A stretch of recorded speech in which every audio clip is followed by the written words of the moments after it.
Hi everyone, and welcome back to the Josh Ezekiel podcast, the podcast where I'm going to dive into the messy, beautiful, but often confusing world of emotions, especially when it comes to kids. Now, if you're new here, I'm Josh, and I'm on my journey of becoming a child psychotherapist.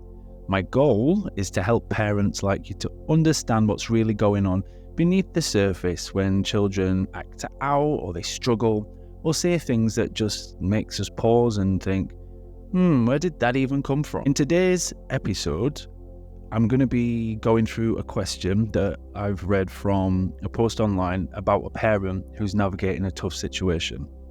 And the message says, just got a call from my daughter's counsellor at school, letting me know that she's upset and that she's keeping her in the office today. So apparently, she's turned around to another student at the school and said, I hope you get hit by a car and die. Now, the counsellor said that this boy has been bothering her, but the parent doesn't know much about him personally. However, she does talk about him quite often, mainly to her friends, saying that they have a crush on him. And when the parents asked if she has a crush on him, she's also denied. So she didn't come back home yesterday, and that reaction has really took him by surprise, and he's just struggling with how to respond and discipline but not punish, and what feels necessary and what the best approach is. Now, her birthday party is coming up and she's looking forward to FaceTiming her friends in her hometown as they've recently moved. She doesn't have social media, and parents only allow her like a limited time on electronics on weekends to FaceTime anyway.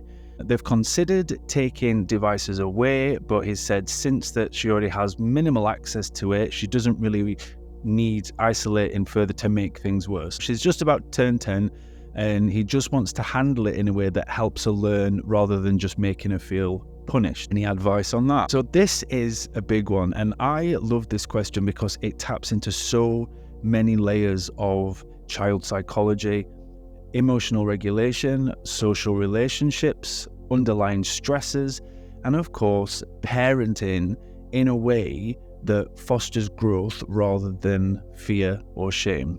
So let's unpack this together. First things first, when kids say shocking things like this, it's usually not about what they've actually said, but it's about what they felt in that moment when they said it. Now, young children, even at the age of 9 or 10, are still developing emotional regulation skills.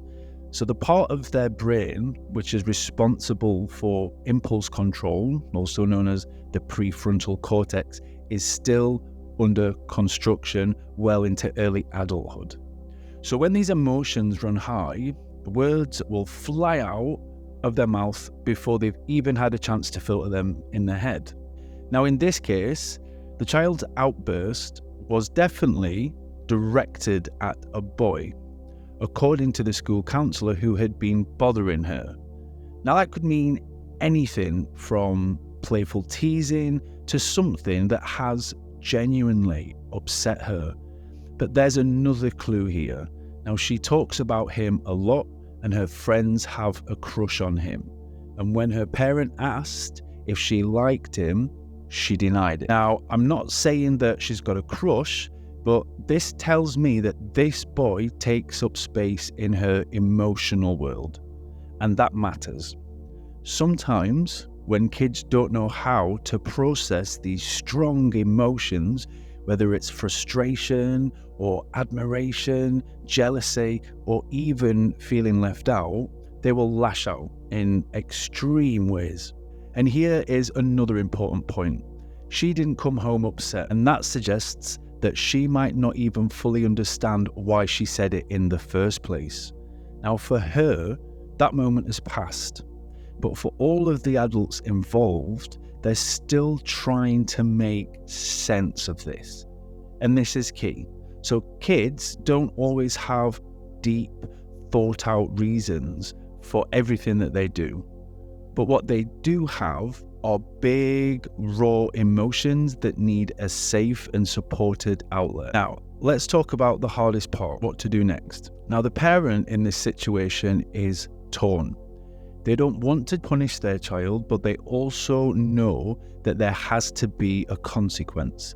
And I love that distinction, because discipline, it's not about making a child suffer for their mistakes.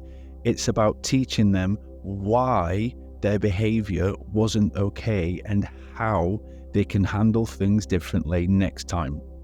So let's break this down. So taking away her iPad for FaceTiming, would that be an effective response? Probably not. And here's why. So the iPad isn't directly connected at all to what's happened. Number two is that she already has limited screen time. So this would feel like a loss of connection rather than a learning moment. And three, she's navigating a big life transition if you've recently moved. So socializing with old friends is crucial to her sense of stability right now.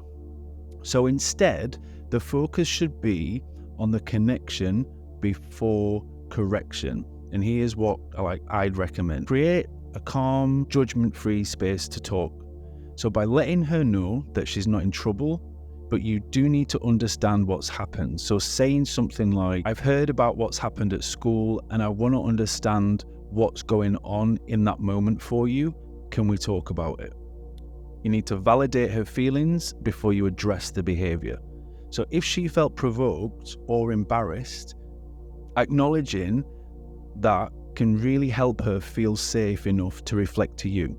Something like, it sounds like something about the situation's made you really upset. That makes sense, but do you think the words you used match how you really feel? 3, help her to reflect on the impact. So instead of saying something like, you shouldn't say things like that, try, if someone says those words to you, how would you feel?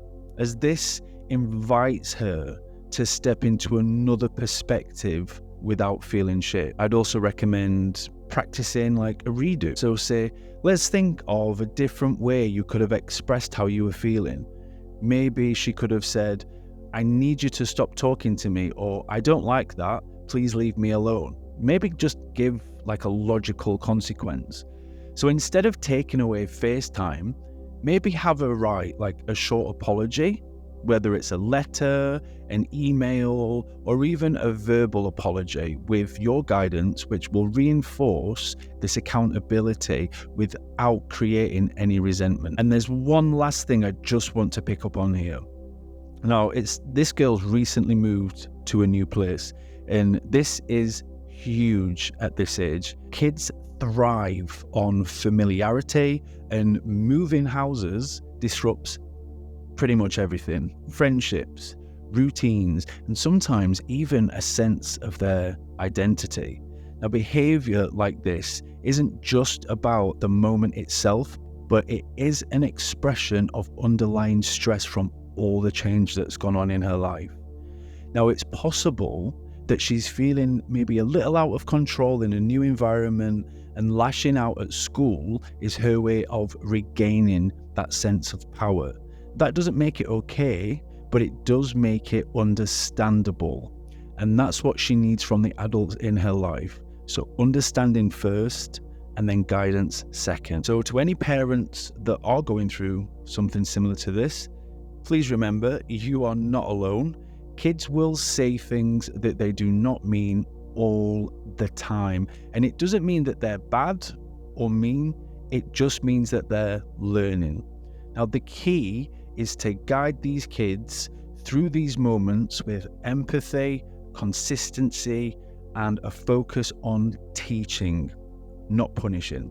And for all the parents out there listening, if you've ever been in a similar situation, I would love to hear from you. So what worked for you in this situation? What didn't? So let's keep the conversation going, because parenting is not all about having the answers, it's about learning together. So until next time, take care of yourself and your little ones, and thanks for tuning in to the Josh Ezekiel podcast. Over the next week, I'll be diving into more of your posts and emails. I'll be exploring the challenges that parents are facing. I might touch on some mental health topics, or even have a chat with a few full-time mums to hear their experiences.